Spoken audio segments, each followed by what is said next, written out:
Ini kami boleh kembali beribadah tempat ini, biar kasih kemurahan Tuhan boleh terus ada atas setiap kehidupan kami, Tuhan Yesus.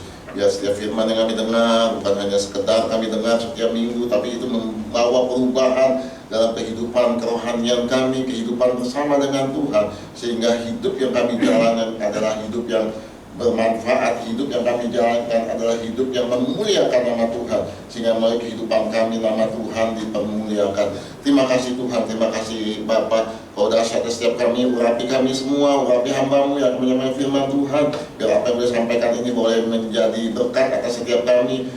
Kami boleh belajar sesuatu, kami boleh menangkap sesuatu akan apa yang Kau akan kerjakan dalam setiap kehidupan kami. Terima kasih Tuhan Yesus, terima kasih Tuhan. Urapi hamba-Mu ini Tuhan, urapi kami semua. Kami mau mendengarkan apa yang menjadi isi hati Tuhan. Biar setiap firman Tuhan pada hari ini Tuhan, kami boleh diubahkan, kami boleh mendapat sesuatu yang baru. Terima kasih Bapa, terpujilah nama Engkau Allah kami kekal selama-lamanya. Hanya di dalam nama kami Yesus kami berdoa dan kami mengucap syukur. Haleluya, haleluya, haleluya. Sama-sama kita katakan amin, amin, amin, amin. Shalom, shalom. Tadi dikatakan Pentakosta ketiga ya. Sebentar lagi kita akan mengalami itu dengan luar biasa. Saya percaya, biar pastikan kita ada hari-hari ini di dalam setiap rencana Tuhan. Saudara, ini kan masa-masa dimana gak gampang ya saudara ya. Tapi percaya orang-orang yang berharap sama Tuhan justru akan mendapat kemenangan yang baru. Di YouTube ramai sekali membahas semua orang ahli ekonomi, ahli segala macam, membahas tentang 2030. Mereka bahas, ya nanti sudah sendiri lah, itu mereka bahas mengenai 2030. Apa yang akan terjadi kita juga nggak tahu. Tapi yang saya percaya sebentar lagi Yesus pasti datang jemput kita. Yang tanda-tanda sudah dikenapi, tanda-tanda sudah nyata yang kita boleh lihat. Coba saya oke, bisa ya. Oke, hari ini kita akan belajar sedikit sesuatu hal yang mungkin baru buat kita ya. Judulnya keren ya, persembahan yang harum. Ya, sesuatu yang harum yang dipersembahkan. Tuhan nggak mencari prestasi kita, Tuhan nggak cari sesuatu yang kita banggakan. Seringkali kita seringkali kita terkecoh, kita hanya mencari apa yang di luar. Orang lihat kita, ya, wah pelayanannya hebat, oh khotbahnya luar biasa, oh main musiknya jago, oh WL-nya luar biasa. Ya, kadang-kadang kita terkecoh dengan apa yang tampak di luar. Tapi percayalah bahwa Tuhan nggak melihat itu semua. Bukannya kita nggak boleh berprestasi, bukannya kita nggak boleh berikan yang terbaik, boleh. Tapi itu bukannya satu patokan buat hidup kekristenan kita. Itu bukan barometer kehidupan kerohanian kita. Tetapi yang menjadi penilaian Tuhan itu adalah keharuman, ya, persembahan yang harum. Oke, kita akan berangkat dalam satu ayat di dalam Markus 14 ayat 3 sampai 5. Ketika Yesus berada di Betania di rumah Simon si kusta dan sedang duduk makan, datanglah seorang perempuan membawa suatu buli-buli pualam berisi minyak narwastu murni yang mahal harganya. Setelah dipecahkannya leher buli-buli itu, dicurahkan minyak itu ke atas kepala Yesus. Ada orang menjadi gusar dan berkata seorang kepada yang lain, untuk apa pemborosan minyak narwastu ini? Siapa tuh kira-kira? Yudas. Sebab minyak ini dapat dijual 300 dinar lebih, ya, dan uangnya dapat diberikan kepada orang-orang miskin. Lalu mereka memarahi perempuan itu. Ya, minyaknya mahal, 300 dinar lebih. Artinya lebih dari 300 dinar ya. 310 bisa, 320 bisa, bahkan 380 masih 300 lebih ya. Kadang-kadang kan orang ya, kasih harga gitu, murah Pak, cuma 300 lebih. Berapa? 399. Ya, sama aja udah 400. Ya, 300 dinar lebih. Nah, kita akan berangkat dari ayat ini ya, dimana ada sebuah kisah waktu Yesus berada di Betania. Dia ada di rumah Simon, ya, sedang duduk makan di situ. Ya, datang nih seorang perempuan. Dia bawa buli-buli pualam berisi minyak narwastu murni yang mahal harganya. Ya, dipecahkan buli-buli itu lalu dicurahkan ke atas kepala Yesus. Minyak itu sangat mahal. Ya, 300 dinar lebih. Nah, kita akan belajar seberapa sih mahal minyak itu ya. Karena kalau kita ditulis 300 dinar, kita nggak ada bayangan tuh uang kita sekarang berapa kursnya sekarang. Oke, kita akan belajar ya. 300 dinar itu adalah upah pekerja harian selama 1 tahun. Kita berkata upah seorang pekerja 1 hari itu adalah 1 dinar. Jadi 300 dinar adalah 1 tahun. 1 tahun 365 hari. Dipotong hari Minggu 52 minggu. Ya, 300 something. Ya, dipotong lagi libur apalah, libur lebaran, libur apa, jadi kurang lebih 300 hari kita kerja ya, sama rata-rata. Jadi 300 dinar adalah upah pekerja harian pada selama 1 tahun. Kita kurs sekarang ya ke masa sekarang supaya kita tahu, dapat gambaran berapa sih harga minyak ini sebenarnya sekarang. UMR Jakarta 5,4, betul ya? 5396 tepatnya. Ya, saya juga bingung kenapa begitu tuh. 5396 berapa lagi ratus perak lagi. Ya udah, saya buletin aja biar gampang. 5,4. Ya, kita buletin ke atas, tenang, nanti sudah dapat diskon. Oke. Nah, kalau 1 tahun betul kali 12 bulan ya. 5,4 juta dikali 12 bulan itu 64.800.000. Nggak usah dihitung, saya udah hitung. Ini belum termasuk gaji ke 13. Biasanya ada THR ya, ada yang Natalan dikasih lagi THR Natalan ya, 13. Udahlah, saya hitung 12 bulan aja. Oke, jadi upah pekerja itu adalah setahun 64.800.000. Ya, kalau saya hitung kerja harian, kalau saudara panggil tukang, ya rumah mau dibetulin panggil tukang. Kalau nggak salah saya ya, itu kalau bilangnya setengah tukang itu 150.000 sampai 175.000 sehari. Kalau tukang itu 250.000, bahkan bisa 300 kalau tukang. Dihitung kurang lebih sama. Oke, berarti 1 tahun 64.800.000. Buletin aja biar gampang ya, biar harga jadi 64 juta. Saya udah kasih diskon. Ngomongnya udah kasih murah 64 juta udah. Ya, bungkus udah. Ya. Jadi dapat bayangan ya, berapa harga si minyak tadi, artinya 64 juta. Lacap sitiau. Ya, liu se ya, betul ya. Oh, hebat saya. 64 million. 64 juta. Harga minyak jadi berapa? 64 juta. Bayangin, 64 juta itu diserahkan kepada Tuhan. Uang hari ini ya, kan sama kan terus waktu itu. Oke. Sekarang kita mau tahu lagi nih, seberapa tuh minyak yang tadi dicurahkan. Nah, saya ambil dari ayat ini, Yohanes 12. Sebenarnya gini ya, setiap Injil memberitahukan tentang wanita ini, tetapi ini sebenarnya wanita yang berbeda, ya, Maria dan wanita pendosa tadi. Tapi karena kita akan ambil lihat seberapa banyak, ya, karena menurut penelitian, jumlah yang diserahkan sama Maria dan wanita pendosa kurang lebih sama, yaitu setengah kati. Setengah kati minyak nawatu yang murni ya, saya garisin setengah kati. Nah, setengah kati itu adalah ukuran berat.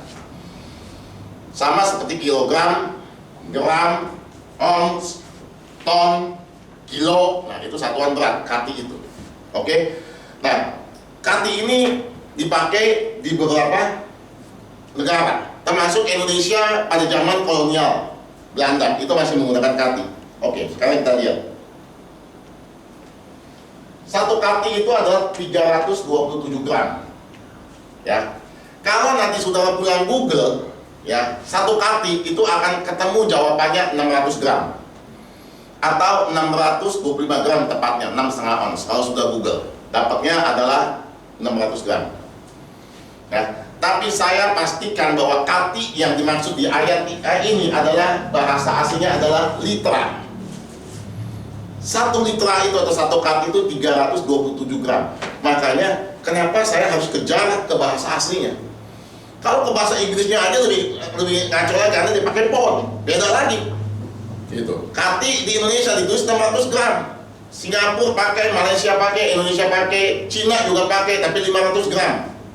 Gitu. Tapi kati di sini bahasa aslinya adalah litra, yang artinya 327 gram. Jadi setengah kati minyak narwastu itu artinya setengah kita bagi dikali 327 gram sama dengan 165 gram. Kadang-kadang kalau cairan kita sulit ya untuk ngegram ya. Biasanya kalau gram itu kan beras ya, gula ya, benda-benda yang padat ya.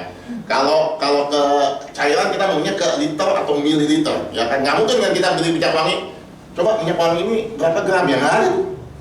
Tahunya pasti berapa mili. Nah, kita akan lari sekian setengah kati sama dengan 163,5 gram. Ini berapa mili? Nah, ini hitungan matematika dikit ya. Mungkin yang sekolah, yang masih sekolah ingat ada yang namanya apa? Berat jenis. Ya, massa jenis yaitu 0,9. Jadi 165,5 gram kita bagi 0,9 gram per mili itu sama dengan 181,66. Kita buliin 182 mililiter. Betul? Nah, ini kan sekolah misalnya dulu ya. Mulai 182 mililiter. Dapat bayangan? 182 mililiter harganya berapa tadi? 64 juta. Nah, sekarang saya kasih bayaran lagi. Seberapa sih 182 ml itu? Jangan khawatir, saya udah bawa. Seperti ini. Ini 188 ml ya, lebih dikit. Ya, saya minum dikit lah. Ini minyak narwastu sebenarnya. Nah, minyak narwastu warnanya mirip seperti ini. Kuning ke coklat-coklatan. Kurang lebih seperti ini minyak narwastu ini. Ya, sudah bisa bayangin, ada yang di sini pakai minyak wangi segini, harganya 64 juta? Nggak ada ya? Bang Jun suka pakai minyak wangi, Bang Jun ada minyak wangi 64 juta segini. Ya, ini minyak mahal. Nah, kalau kita baca kan kadang-kadang kita nggak ada bayangan. Nah, ini saya ajak saudara sudah bisa bayangin. Ini 182 mili kurang lebih segini, dengan harga 64 juta. Dan ini diserahkan kepada Yesus. Ya, mahal banget ya, minyak segini 182 mili itu 64 juta. Warnanya sama. Waktu saya lagi renungan firman Tuhan ini 182 itu semana gitu ya. Kalau saya gelas minuman kayak gini, ini 200. Ya betul ya, 200 ya, ya. 200 nih. Mana ya yang ini ya? Nggak kebetulan Oyen bisa beli minuman kayak gini. Oh, Maria Oyen. Maria Oyen ya. Oh iya benar. Maria. Beli ini, saya lihat, wah ini pas benar ya. Nah ini ukurannya segini, 182 mili harganya 64 juta rupiah. Ini yang diserahkan oleh wanita berdosa itu kepada Tuhan Yesus. Oke, kita lihat satu, kita balik lagi sini. Ketika Yesus berada di Betania di rumah Simon Kusta yang tadi ia sedang makan, datanglah perempuan itu membawa suatu buli-buli pualam berisi minyak narwastu murni yang mahal harganya. Nah, saya mau kasih masalah dipecahkan. Setelah dipecahkannya, buli-buli dicurahkan ke minyak itu ke atas kepala Yesus. Yang jadi pertanyaan saya, kenapa dipecahkan? Kalau saudara lihat semua orang-orang imam mengurapi seorang raja, nggak ada yang dipecahkan, semua dituang. Betul ya? Buli-buli itu dituang, nggak ada yang dipecahin. Semua urapin, Raja Salomo diurapin, Raja Daud diurapin, Saul diurapin oleh Nabi, dan mereka dibawa buli-buli atau tanduk, dan itu dituang, nggak ada yang dipecahkan. Tapi ini menarik, waktu saya baca ini dipecahkan. Ya, saya telusurin lagi, dipecahkan ini, saya kejar lagi bahasa aslinya. Bahasa aslinya itu memakai kata suntribo. Suntribo itu artinya apa? Break into pieces atau to crush completely. Artinya dipecahkan itu bukan sekedar gini. Kalau ini saya anggap buli-buli tadi. Kalau saya petahin palanya itu dipecahkan, tapi masih ada wadahnya, betul ya? Ngerti ya? Sudah ada botol, sudah mungkin pecahin atasnya doang, pak, ya pecah tuh. Tapi masih berbentuk wadah kan? Walaupun ujungnya mungkin tajam gitu ya. Tapi kan masih bisa diisi air. Karena bukannya suntribo, bukannya break into pieces. Pecah, tapi masih berbentuk wadah. Tapi kalau dikatakan suntribo, itu break into pieces, itu artinya hancur, berkeping-keping, ya, to crush completely, hancur totally. Nah ini menarik kan? Menarik ya. Kenapa dia harus hancurkan? Kan bisa aja nih, anggap ini anggap bully-bulinya, dia tuang. Selesai kan? Tapi dia hancurkan. Wah, hancur pecah. Nah, saya kejar lagi. Nah, makanya ini untuk kita teliti firman Tuhan kayak begitu gali. Maka firman Tuhan itu nggak habis kalau kita mau gali lebih dalam. Dia itu seperti harta karun. Ya, sekarang saya ubah lagi nih. Sekarang buli-buli pualam, ingat ditulis buli-buli pualam. Tahu pualam? Marmer. Ya, emang gampang dipecahin begitu aja. Dihancurkan sampai crush completely, sampai break into pieces. Nggak gampang. Nggak mungkin dipecahkan. Saya dulu pernah punya, mama saya, ya bukannya saya, punya sebuah wadah, ya mungkin asbak atau apa, kurang lebih segini ya. Itu juga terbuat dari pualam, marmer. Itu keras sekali, berat, keras. Jadi nggak mungkin ini dipecahkan. How? Si wanita ini pecahkan buli-buli pualam. Nah, ini kejar lagi. Saya kejar lagi sampai ke bahasa Inggrisnya. Oke. Di situ kan dikatakan bahwa ini sama ya di ayat yang buli-buli pualam berisi minyak narwastu murni yang mahal harganya. Tinggal kita cari. Makanya sekarang gampang. Tinggal kita mau belajar apa enggak? Gampang. Dulu mah waduh setengah mati kalau nyari kayak begini. Sekarang gampang. Nah, lari ke bahasa Inggris ya. Apa? King James Version. Jelas di situ, ya. In Bethany, the house of Simon the leper, Simon orang lupa, as he sat at meat, there came a woman having an alabaster box. Semua King James Version, NIV semua pakai alabaster. Apa sih alabaster? Ternyata alabaster itu adalah pualam, tetapi yang lebih lunak.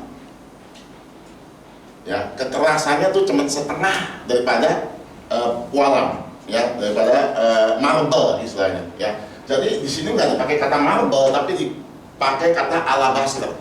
Alabaster itu seperti pualam, mirip, tapi jauh lebih ringkih, jauh lebih nggak keras. Jadi sangat memungkinkan, mungkin dia pakai batu atau apa, dia bisa hancurkan, dia pecahkan itu semua. Ya, karena memakai kata alabaster. Ingat, ini Sundribo, break into pieces. Saya bikin pakai AI. Seperti apa buli-buli yang dimaksud? Buli-buli alabaster ini. Ini dia. Ya. Kenapa digoyang-goyang? Tetap. Nggak stop. Ya, biar mungkin saudara dimelotot kali ya. Ya, ini buli-buli pualamnya ini. Ya, coba tahu saya klik sekali. Oh, di luar. Ya udah, nikmatin aja ya. Ya.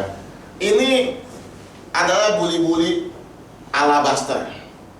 Kapasitas 200 ml. Ya, karena kalau 182 ya kita ini isi 182 mungkin pas di lehernya itu. Dan kurang lebih segini. Gedenya kurang lebih segini. Makanya saya ada gambar tangan supaya saudara ada bayangan. Oh, ini yang diserahkan sama si wanita itu di hadapan Tuhan. Ya. Alabaster itu hampir seperti marble pualam, ya. Tapi dia tembus pandang, agak tembus pandang. Warnanya putih seperti ini. Kemarin lagi saya nyari-nyari, ternyata ada yang jual kapasitas segini. Bukan di Indonesia, di Mesir. Harganya 6 juta. Belum termasuk ongkos kirim dari Mesir ke Indonesia. Harganya ini 6 juta rupiah. Nah, saudara bisa dapat bayangan. Seorang wanita berdosa datang menghampiri Tuhan Yesus. Ya, dia datang bawa minyak kurang lebih sebesar ini, dipakai buli-buli dari alabaster dengan kapasitas 180 mm dan seharga 60 juta dipecahkan dan itu diserahkan kepada Yesus Tuhan. Ya, nah kita nanti akan yang sudah dapat dulu nih ceritanya, gambarannya. Nah, sekarang kita akan masuk ke dalam apa yang kita bisa petik daripada cerita ini. Yang pertama adalah pertobatan yang sejati. Saudara, ini akan menjawab kenapa dia harus hancurkan buli-buli itu. Tadi ya, dengar ya, biasanya buli itu harus dituang. Orang diurapin nggak ada yang dipecahin, dia dituang. Tapi ini dipecahkan. Artinya dia udah lagi nggak bisa pakai buli-buli ini, dia nggak bisa lagi pakai wadah ini. Nah, Wanita ini adalah wanita pendosa. Ya, bahasa sekarangnya itu adalah PSK, penjual sate kiloan. Salah. Itu ada di Puncak ya, PSK. Bukan, ini PSK. Ya, dia berjualan tubuhnya dan dia bertobat. Artinya apa? Saudara, minyak narwastu itu minyak yang wangi.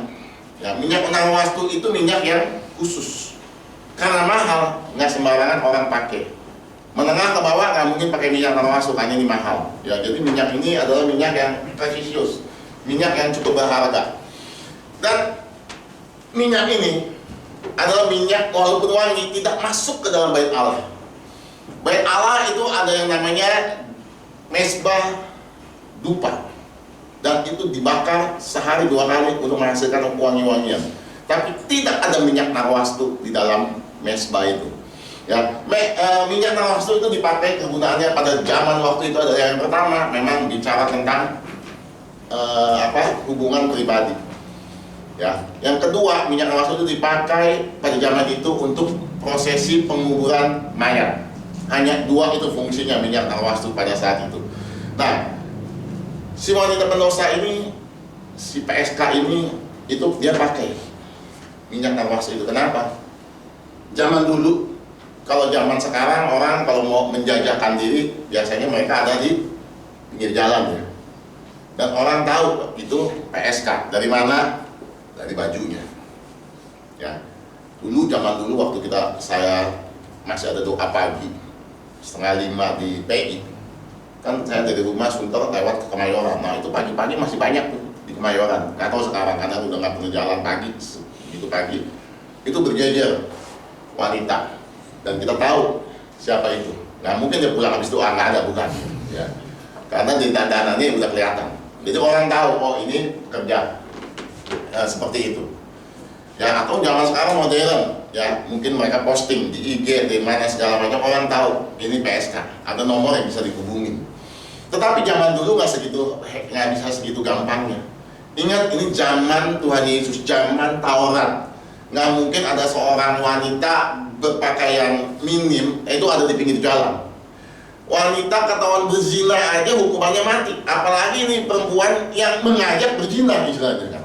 Kalau udah pakai pakaian begitu kan udah mengajak berzina, udah hukumannya udah jelas. Jadi bagaimana cara wanita ini mengatakan bahwa I am available, gitu kan? Ya, I am available.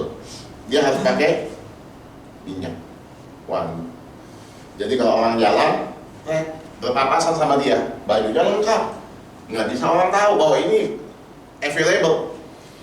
Ya, bajunya lengkap, ketutup, karena zaman dulu nggak boleh perempuan tertutup. Tapi bisa dideteksi sama apa? Wah, wangi, ya. Begitu papasan, nah gitu belok biasanya, wangi nih, artinya available. Nah, jadi perempuan ini nih stop minyak termasuk, ya, selama 1 tahun maksud saya. Nah, apa yang dimaksud pertobatan sejati? Dia pecahkan buli-buli itu dengan kata begini, saya sudah bakar jembatan masa lalu saya, no turning back untuk masa lalu saya. Saya udah nggak ada lagi buli-buli yang harus saya simpan minyak termasuk itu. Saya pecahkan, makanya di situ dikatakan breaking down, ya, completely crash.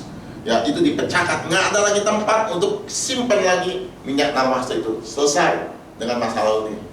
Dia bakar kapal istilahnya. Dia nggak ada lagi kata balik. Ini namanya pertobatan yang sejati. Banyak mungkin orang bertobat tapi bertobatnya separuh-paruh. Bertobat tapi suatu ketika nanti akan balik lagi. Ya, punya pikiran kan nantilah saya akan balik lagi kalau saya udah. Pertobatannya nggak total. Tapi wanita ini total. Ini mungkin minyak hasil daripada dia punya kerja. Ya, hasilnya dia pecahkan itu semua. Dia buang itu semua masa lalu dia. Dia serahkan itu di bawah kaki Yesus. Dia urapi Yesus. Dia sekat dengan rambutnya. Ya, total. Ini namanya pertobatan sejati. Ya, Mazmur 51 itu juga sudah kata gini, korban sembelihan, sacrifice kepada Allah adalah jiwa yang hancur, hati yang patah dan remuk tidak akan kau pandang hina. Jiwa yang hancur ini dipakai kata santribo tadi, persis dipakai. hancur, breaking down, udah berkeping-keping. Ini adalah doa Daud waktu dia jatuh dosa perzinahan dengan Bathsheba. Dia datang. Pertanyaan buat kita, sudah belum kita benar-benar datang kepada Yesus dengan pertobatan yang sejati, bahwa hati yang hancur, breaking out semua, yang benar-benar kita ngaku semua dosa kita benar-benar bertobat. Kita nggak bisa setengah-setengah, kita nggak bisa bertobat cuma 90%. Tuhan cari hati yang hancur, Tuhan cari pertobatan yang sejati. Tuhan ingin keseluruhan hati kita untuk kita benar-benar sungguh-sungguh bertobat. Ini yang Tuhan mau. Wanita pendosa itu, dia tahu dia dosa, dia tahu dia nggak layak, tapi dia datang kepada Tuhan, dia hancuri semua buli-bulinya itu semua. Dia berikan yang termahal yang dia bisa berikan. Dia bakar masa lalu dia akan kembali lagi ke masa lalu dia. Itu yang wanita pendosa itu lakukan. Saudara, apa yang terjadi waktu dia hancurkan buli-buli itu? Kalau kita mencatat gini, satu ruangan itu tercium hawa yang harum. Makanya itu persembahan yang harum yang harus dipersembahkan kepada Tuhan. Sudah belum kita berikan persembahan yang harum di hadapan Tuhan? Dia bakar 1 tahun dia kasih kerja, dia berikan sama Tuhan. Kita 1 bulan aja kasih persembahan sulung, ramenya minta. Tapi perempuan ini 1 tahun dia kasih semua buat Tuhan. Dia bakar. Dia nggak tahu lagi. Dia udah nggak tahu bagaimana ke depan, tapi dia serahkan. Itu dia bertobat sejati. Nggak ada lagi tempat untuk tampung. Nggak ada lagi tempat untuk dia beli minyak dan dia taruh. Itu satu pelambang udah di Tuhan, udah hancur semua. Nah itu juga bicara hati dia, hati yang hancur. Ayo coba kita mulai cek, selidiki hati kita. Sudah belum kita memiliki hati yang hancur, kita bertobat di hadapan Tuhan? Adakah hal-hal yang sesuatu yang masih kita sembunyikan? Kita nggak bertobat utuh, kita nggak bertobat sejati. Masih ada hal-hal yang kita simpan. Kita tobat tapi baru 90%, kita tobat mungkin baru 95%. Tapi Tuhan mau kita tobat seutuhnya sama Tuhan. Pertobatan sejati, nggak ada lagi kata balik, no turning back. Sekali Yesus tetap Yesus, sekali bertobat tetap bertobat. Tidak ada kata kembali. Yang kedua, apa yang kita belajar dari peristiwa ini? Yang kedua adalah penyerahan total. Ya, wanita ini menyerahkan total kehidupannya. Ingat, dia wanita pekerja seperti itu, wanita berdosa. Mungkin dia nggak punya keahlian apa-apa. Ya, dia sudah lama mungkin bekerja seperti itu. Tapi waktu dia bertobat secara total. Dan dia serahkan hidupnya. Dia nggak tahu besok mau ngapain. Kalau kita bayangin pikir-pikir ya, sebenarnya misalnya ya, udah Tuhan, saya mau bertobat, saya nggak mau lagi kerja begituan. Tapi, ya kan, kita simpan dulu nih minyak sambil nunggu cari kerja yang halal, cari kerja yang bagus. Kalau setahun nggak ada pekerjaan, masih hidup ada ini minyak, betul ya? Tapi lihat perempuan ini nggak begitu. Ya, dia serahin semua tentang. Dia nggak tahu besok kerja apa, dia nggak tahu besok mau makan apa. Tapi itu namanya penyerahan total sama Tuhan. Dia percaya pertobatannya, penyerahan totalnya itu akan membawa dia ke suatu tempat yang nggak pernah dia mungkin lihat sebelumnya. Nggak satu pekerjaan yang dia belum pernah lihat sebelumnya. Itu penyerahan total. Dia nggak pegang dengan apa yang dia punya. Ingat saya pernah khotbah, sekali orang pegang dengan apa yang dia punya. Sekali lagi, saudara nggak salah punya tabungan, sudah nggak salah punya sesuatu yang sudah bisa pegang. Tapi hati itu jauh lebih penting yang Tuhan bisa lihat. Orang boleh punya harta banyak, tapi hatinya harusnya nggak ada di harta itu. Hatinya tetap kepada Tuhan. Itu yang Tuhan mau. Ya dia breaking down, dia pecahkan itu semua. Dia penyerahan total. Dia nggak tahu besok mau kerja apa, dia nggak punya keahlian tertentu, dia nggak bisa mungkin apa segala macam. Dia nggak tahu besok mau kerja apa karena dia udah total untuk bertobat pada saat itu. Tapi dia serahkan total setiap kehidupannya. Pertanyaannya buat kita siang hari ini, sudah belum kita menyerahkan total setiap kehidupan kita? Kekristenan itu bukan hanya sekedar datang ke gereja, tapi kekristenan bicara penyerahan total kehidupan kita. Semua rencana kita, masa depan kita, cita-cita kita, angan-angan kita, itu serahkan sama Tuhan. Hidup kita bukannya kita lagi. Saya punya rencana, saya punya keinginan untuk masa depan saya. Tapi itu selalu saya doakan sama Tuhan, Tuhan kalau ini kau berkehendak Tuhan. Tuhan saya sih maunya seperti ini Tuhan. Nanti kalau saya masa tua saya maunya seperti ini Tuhan. Saya mau di sini, saya mau di sini. Saya doa seperti itu, tapi biarlah kehendak Tuhan yang jadi. Kenapa hidup kita bukannya kita lagi? Hidup kita adalah miliknya Tuhan. Kita bahkan nggak berhak menentukan kemana kita hidup. Tapi Dia yang sudah menyelamatkan, tebus hidup kita. Itu yang harus kita serahkan total hidup kita sama Tuhan. Hidup kita bukannya enak-enak.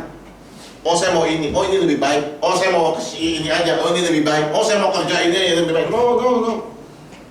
Dengan apa yang Tuhan mau buat hidup kita, itu namanya kita serahkan hidup kita total.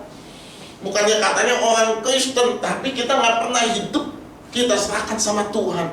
Semua masih kita pegang, semua masih kita punya bisa, semua masih bisa punya kekuatan. Saya ajar anak-anak saya seperti itu. Jangan kita ini, ya kan, serahkan sama Tuhan. Itu yang terbaik yang Tuhan bisa berikan. Kita pikir, oh ini kalau kerja di sini baik, oh kalau kerja bidang ini baik. Nggak ada yang tahu, nggak ada yang tahu. Yang pasti adalah waktu kita serahkan hidup kita total sama Tuhan, itu pasti yang terbaik yang Tuhan berikan buat kita. Itu pasti. Makanya sekali lagi saya katakan, kekristenan itu bukan hanya sekedar kenal Yesus, datang ke gereja, bukan. Berapa persen, berapa banyak engkau serahkan hidupmu sama Tuhan, itu yang akan menentukan kemana Tuhan akan bawa hidupmu. Jangan-jangan kita hanya 50%. Jangan-jangan kita hanya kasih Tuhan 10%. Total, serahkan 100%. Ingat, dia pasti pegang hidupmu, dan dia nggak akan bawa ke tempat yang mencelakakan kehidupan kita. Percaya itu. Saya bilang kemana saya, orang ke gereja banyak. Saya bilang, orang baca Alkitab banyak. Orang ke gereja lebih banyak lagi. Tetapi orang yang percaya sama firman itu nggak banyak. Orang yang menyerahkan total hidupnya itu nggak banyak. Maka jadilah orang yang nggak banyak itu. Serahkan itu total kita sama Tuhan. Orang banyak datang berduyun-duyun berbondong-bondong ke gereja.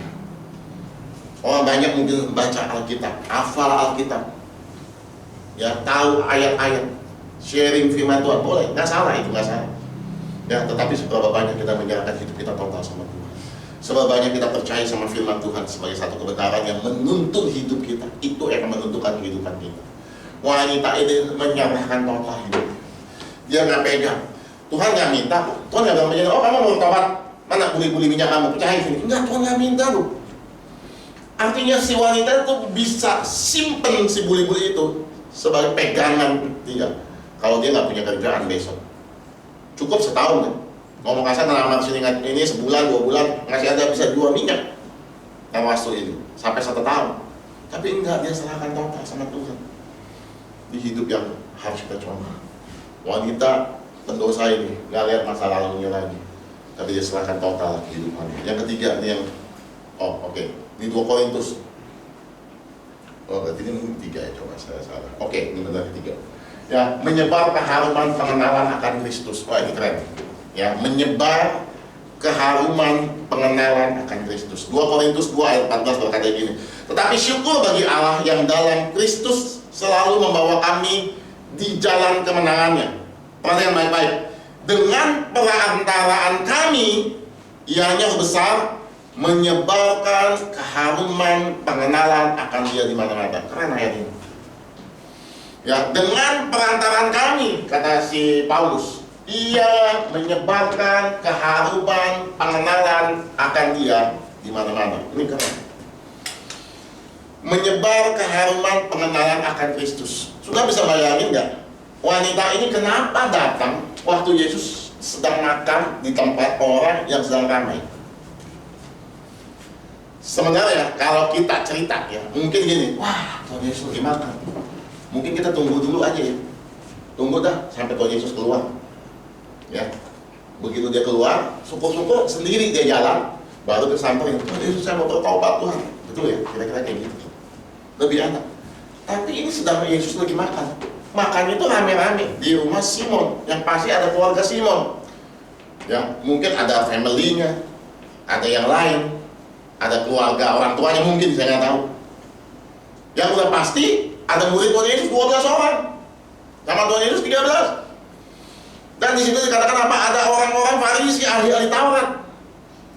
Saya ngebayangin aja, kurang lebih ya, ada sekitar 70 orang. Ini angan-angan saya ya, bayang-bayang saya. Karena ada orang Farisi, ada ahli Taurat, ada 12 murid Tuhan Yesus, ada Simon dan keluarganya ya, kurang lebih 70 orang, bayangin. Itu lagi makan. Wanita datang, ngeloyo, masuk ke dalam.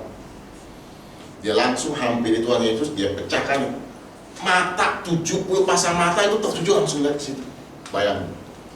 Saya percaya wanita ini bukannya sedang show off, Bukannya mau ya sosokan nih, ya kan wong banyak orang nih buat show off nih, bawa minyak mahal nih buat selain enggak. Tapi wanita ini sedang menyebar keharuman pengenalan akan Tuhan. Wanita ini waktu minyak waktu menyebar keharumannya di satu ruang, dia sedang menyebar keharuman pengenalan akan Tuhan. Keren.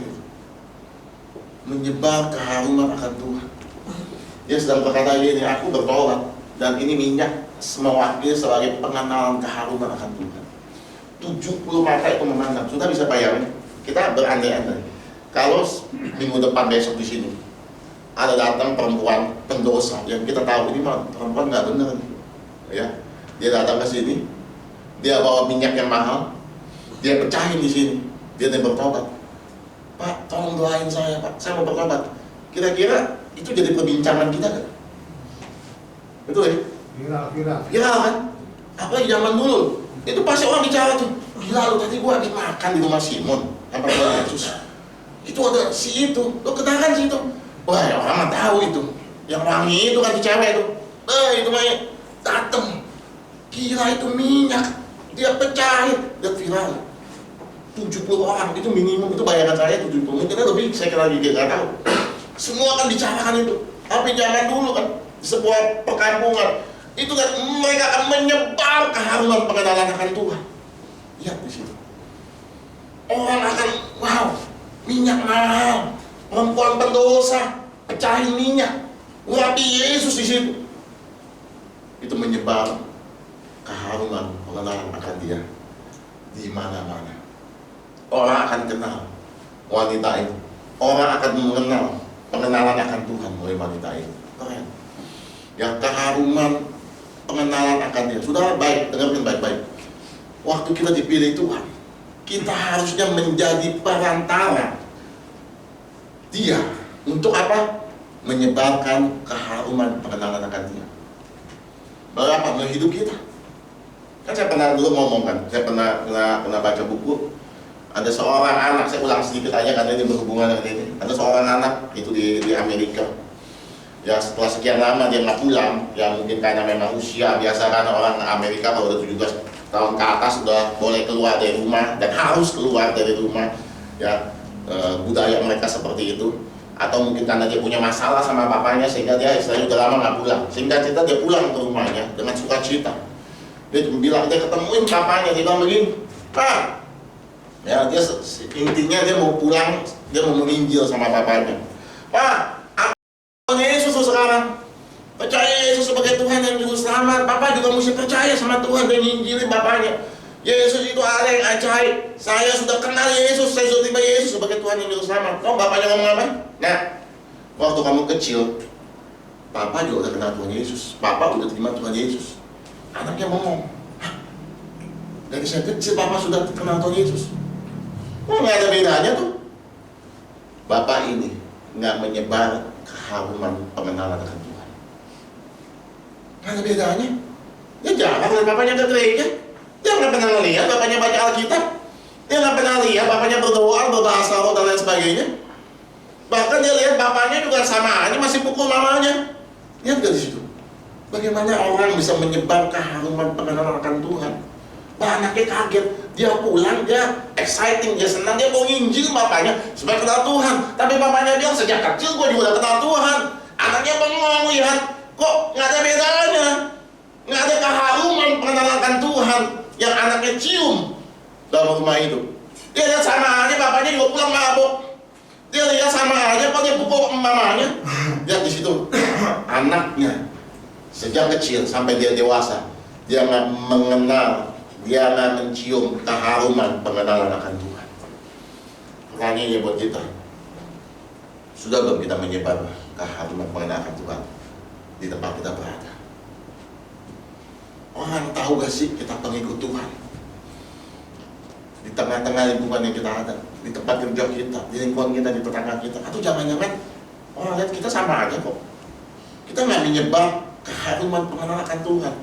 Ingat, hari ini adalah hari-hari di mana penuaian harus terjadi, dan itu bukannya tugas pendeta, tugas penginjil saja, tapi itu tugas setiap daripada kita. Makanya Paulus berkata begini, dengan perantaran kita, dia harus menyebarkan keharuman pengenalan akan Tuhan. Melalui siapa? Melalui hidup kita. Orang yang kita beda, orang korupsi di kantor itu, kok dia tidak ya? Itu menyebar keharuman pengenalan akan Tuhan. Mau kasih tahu. Orang-orang korupsi, orang-orang tuh kerjanya seperti itu, tapi kita enggak. Kenapa? Kita sedang menyebar keharuman akan Tuhan. Orang-orang kok hidupnya kayak begitu ya, sogok sini, sogok kita enggak. Kita sedang menyebar keharuman pengenalan akan Tuhan. Mungkin sebagian daripada kita nggak punya talenta untuk kita menginjil. Mungkin sebagian daripada kita nggak fasih untuk kita berbicara dengan orang lain. Mungkin sebagian kita juga nggak tahu menguasai ayat-ayat dan kebenaran firman Tuhan. Tapi yang kita punya adalah menyebar keharuman pengenalan akan Tuhan. Oh, keharuman itu bicara bukan tentang secara fisik, tapi roh itu harum, akan tercium sama roh. Catat baik-baik. Orang udah ngomong sama kita, dia sudah merasakan, bukannya orangnya, rohnya. Roh sama roh itu nyambung, saudara. Waktu roh itu ada keharuman, roh ini akan mencium sesuatu. Makanya itu pengenalan Tuhan. Waktu dia lihat kita, baru kita mulai bersaksi, baru kita mulai menyatakan kebaikan Tuhan. Di situ pertobatan terjadi. Tapi jangan harap kita nggak punya keharuman. Hidup kita masih berantakan sama dengan mereka. Lalu saudara sok-sokan bawa mereka ke gereja, sudah sok-sokan nginjilin mereka, tapi hidup kita sama mereka. Itu nggak akan terjadi penuaian. Tapi waktu mereka melihat kita beda, itu yang menyebar keharuman pengenalan akan Tuhan. Camkan baik-baik. Wanita itu menyebar pengenalan akan Kristus. Dia bukan sedang sosokan pamer di depan banyak orang, pecahin ibu yang mahal, serahkan semuanya. Bukan pamer. Dia sedang menyatakan, dia sedang menyebar keharuman pengenalan akan Tuhan.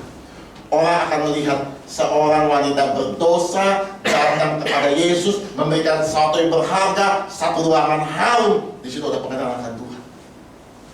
Itu keren, saudara. Lanjut sedikit. Nah, ini ada kisah lagi, yang 2 Korintus 2 ayat 15 sampai 16. Ini lanjut dari tadi. Sebab bagi Allah kami adalah bau yang harum dari Kristus. Catat baik-baik. Sebab bagi Allah kita, yang saudara dan saya, adalah bau yang harum dari Kristus. Harusnya. Ya harusnya. Di tengah-tengah mereka yang diselamatkan dan di antara mereka yang binasa. Ya, ini dulu ayat ini saya nggak ngerti. Bagi yang terakhir, kami adalah bau kematian yang mematikan. Ya, yang terakhir itu maksudnya setelah dan di antara mereka yang binasa. Jadi bagi yang mereka yang akan binasa, kami adalah bau kematian yang mematikan. Tapi bagi yang pertama itu adalah sebelum dan yang akan diselamatkan, kami adalah bau kehidupan yang menghidupkan. Nah, apa artinya? Paulus hidup pada zaman kerajaan Romawi pada saat itu.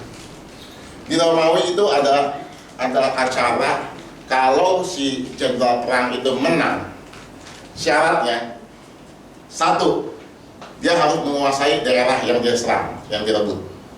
Ya, jadi ada daerah yang diambil. Oke. Kedua, minimal ada 5.000 prajurit musuh yang dikalahkan. Oke. Ya, ini cerita kemenangan ya.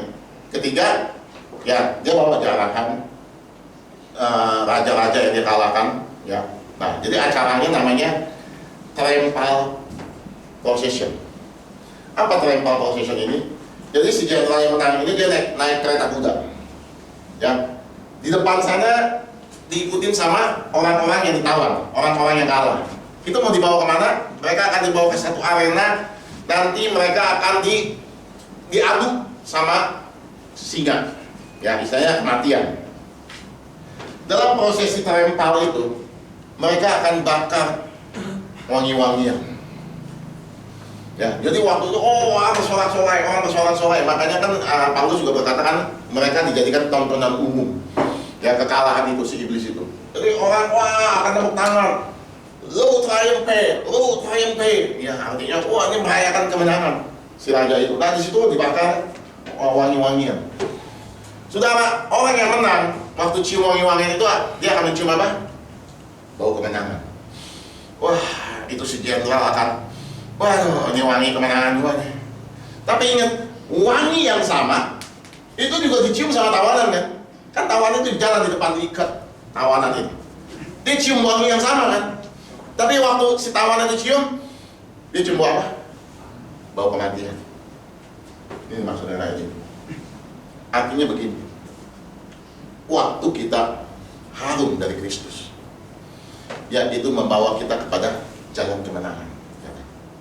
Tapi bagi lawan kita si iblis, itu mengartikan itu adalah bau kematian bagi dia, bagi kuasa kegelapan. Makanya ini, waduh, ini dalam sekali, saudara. Ya, makanya kalau saya ringkes ngegampangin gini aja. Ayolah hari-hari kita hidup menyebarkan keharuman pengenalan akan Tuhan. Dulu kita berbuat seperti itu kayak mungkin wanita pendosa itu. Tapi waktu kita datang kepada Tuhan, hati yang hancur, bertobat yang sungguh-sungguh, ubah semua. Serahkan hidup kita total sama Tuhan. Perbarui hidup kita, keluarga kita, hubungan suami dan istri, hubungan kita semua. Perbaiki semua, penyerahan total. Waktu itu total, kita menyebar pengharuman akan pandangan Tuhan. Tetangga berkata gini, lo lihat dari tetangga sana. Dulu kan berantem dulu ya, sekarang lu lihat. Dia kalau pergi, sekarang suami istri gandengan. Itu bukankah keharuman pengenalan akan Tuhan? Lu lihat gak tuh orang yang itu? Dulu itu kan paling brengsek tuh di kantor kita. Itu apa-apa dia ini. Itu paling gak bener tuh. Lihat gak sekarang? Sukacita selalu, kita dikasih makanan, baik banget. Kemarin kita ditolongin, buka pintu dan sebagainya. Itu keharuman pengenalan akan Tuhan. Ayo hari-hari kita berlomba menciptakan keharuman pengenalan akan Tuhan. Jangan orang lihat bedanya kita. Kita itu harusnya bau harum dari Kristus. Saudara, ada orang yang pulang itu selalu wangi, pulang kerja wangi. Kita biasa pulang bau ya. Udah kerja dari pagi, pulang biasanya nggak harum baunya. Tapi ini ada orang yang kerjanya tiap kali pulang wangi. Tahu nggak ternyata kenapa? Ternyata dia kerja di pabrik minyak wangi. Jadi dia nggak usah pakai minyak wangi, dia katakan dia kerja proses produksinya, ya kan mungkin ada proses pengetesan minyak wangi, dia cium ini, dia segala macam. Pulang selalu wangi, kenapa? Karena dia nyerap wangi itu. Ada lagi yang pulang bau banget. Kenapa? Dia kerja di toko ikan asin. Begitu pulang bau ikan asin, itu so simple as that. Seperti gitu. Waktu sudah makin dekat sama Tuhan, sudah nggak usah pikir keharuman itu akan turun buat hidup kita dan itu akan menyebar ke orang lain. Itu namanya penginjilan. Itu namanya penginjilan. Kita diubahkan, kita harum, dan itu akan membawa. Saudara, bau itu melekat, harum itu melekat. Kemarin saya makan di satu tempat restoran. Di belakang sono ada khusus buat ngerokok di belakang. Ya, ada pintunya. Ya, itu khusus buat ngerokok. Dan waktu itu malam minggu, rame yang datang, termasuk yang merokok. Mungkin ada 10 atau 15 orang di belakang sana. Dan hampir semua ngerokok, ya kan, karena memang tempat ngerokok. Jadi waktu saya mau ke WC, saya harus melewati tempat itu. Tempat orang yang ruangan itu gede yang ngerokok, WC-nya di sana. Jadi saya harus melewati. Waduh, begitu buka pintu aja, bau rokok banget. Saya tahan napas. Saya nggak mau nyip rokok pasif. Saya tahan napas sampai saya ke WC. Ke WC baru saya tahan napas, bau pesing. Serba salah. Tapi mending bau pesing daripada bau rokok, ya kan? Karena katanya orang nggak akan paru-paru karena nyium pesing, ya kan? Nyium rokok bener. Ya WC, aduh bau pesing, mendingan bau pesing daripada bau rokok. Udah selesai, balik lagi dalam lewatin lagi. Cuman segitu doang tuh. Bajunya baru bau rokok. Lihat gak, bau itu melekat. Kita nggak bisa umpetin bau. Wangi juga begitu. Ya, waktu saudara tempat yang wangi, itu akan nempel. Begitu juga pengenalan akan Tuhan. Waktu engkau sungguh-sungguh sama Tuhan, otomatis engkau akan menjadi bau yang harum dari Kristus di tengah-tengah mereka, orang-orang yang belum diselamatkan. Sudah dong kita menghadirkan keharuman itu dalam hidup kita. Ayo, kita berlomba-lomba bukan apa yang ada di luar. Lu mobil berapa? 1, nanti ya kita lomba ya buat 2. Nah, bukan gitu. Lu kerja gaji berapa segini, gue kerja gaji segini. No. Enggak. Tapi yang harus kita ini adalah seberapa kita harum di hadapan Tuhan.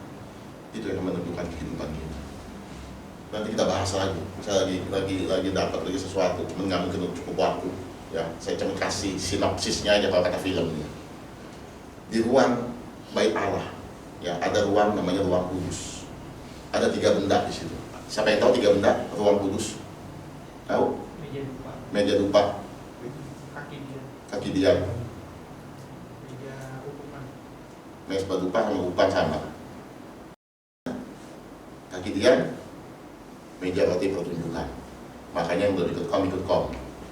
Ya, ini sinopsis saya nggak bukan ini ya. Saya cuma kasih gambar. Sebelum masuk ke ruang Maha Kudus, di sini ruang kudus. Di ruang kudus ada 3 benda.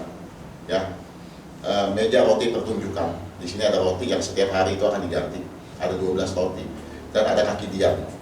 Ya, menorah. Dan di depan sebelum masuk ke ruang Maha Kudus ada namanya mesbah korban pengukuhan. Dari mesbah inilah keluar wangi-wangian. Satu-satunya benda di ruang di dalam bait Allah, entah itu di pekarangan, entah itu di ruang kudus, entah itu di ruang Maha Kudus, satu-satunya benda yang menghasilkan keharuman itulah mesbah ukupan. Satu-satunya benda mesbah ukupan itu pagi dan petang itu harus terus dibakar wangi-wangian. Ingat, wangi-wangian itu khusus, itu Tuhan yang minta. Dari ini sekian sikar, ini sekian, itu ya Tuhan yang minta khusus. Dan Tuhan berkata gini, jangan pakai minyak wangian ini untuk keperluan pribadi atau untuk keperluan yang lain. Barang siapa yang pakai wangi-wangian ini untuk keperluan pribadi, orang itu harus dibinasakan. Lihat, Tuhan khususkan satu-satunya benda yang masih wangian mesbah ukupan itu. Ya, nanti aja kita bahas. Menarik ini. Ya, mesbah bahasa hasilnya adalah sembelih. Tapi di mesbah korban ukupan nggak ada yang disembelih. Tapi kenapa disebut mesbah? Mau tahu lanjutannya? Nanti di next yang berikutnya. Ya, nanti saudara like, subscribe, and follow. DBI Parma. Oke, terakhir. Quote dari saya. Hidup yang sepenuhnya dipersembahkan kepada Tuhan akan membawa keharuman pengenalan akan Tuhan dan menyentuh setiap hati orang di sekitarnya. Ready? Ulang sekali lagi ya, ini quote by Henki. Hidup yang sepenuhnya dipersembahkan kepada Tuhan akan membawa keharuman pengenalan akan Tuhan dan menyentuh setiap orang di sekitarnya. Ayat tadi berkata apa? Kita membawa, kita menyebar keharuman akan Kristus di mana-mana. Ayo, GBI pada mana? Ada orang-orang yang menyebar keharuman sehingga tahun penuaian itu terjadi. Bukan karena kita jago menginjil, bukan karena kita jago, kita tahu banyak ayat, tapi karena kita menyebar keharuman bagi orang-orang sekeliling kita. Orang lihat kita beda, orang lihat kita differently, totally beda. Karena apa? Kita ada keharuman mengenal akan Tuhan. Tuhan Yesus berkati berlimpah-limpah. Haleluya, haleluya. Beri kemuliaan buat Allah kita. Selamat main musik. Haleluya. Seperti wanita menulahi.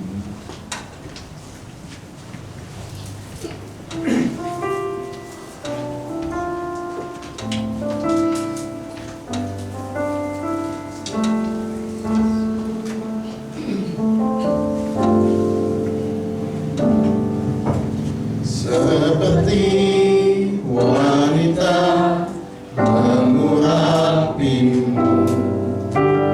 menangis di bawah kakimu. Demikian hidupku mau mengasihimu,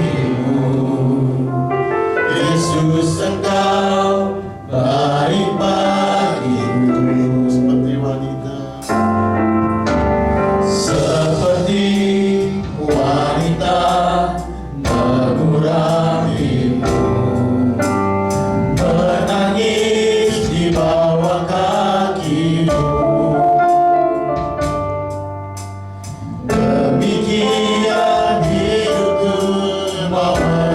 kasih-Mu. Yesus, Engkau baik bagiku. Sampai akhir ku menutup mata, ku tetap setia menanti janji-Mu. Sampai ku dapatkan mahkota kehidupanku, ku tetap setia, ku melayani-Mu. Sampai akhir ku menutup mata, ku tetap setia menanti janji-Mu. Sampai ku dapatkan mahkota kehidupanku, ku tetap setia, ku melayani-Mu. Haleluya, kita ini kalau berdiam, sungguh-sungguh kita datang seperti wanita itu. Seperti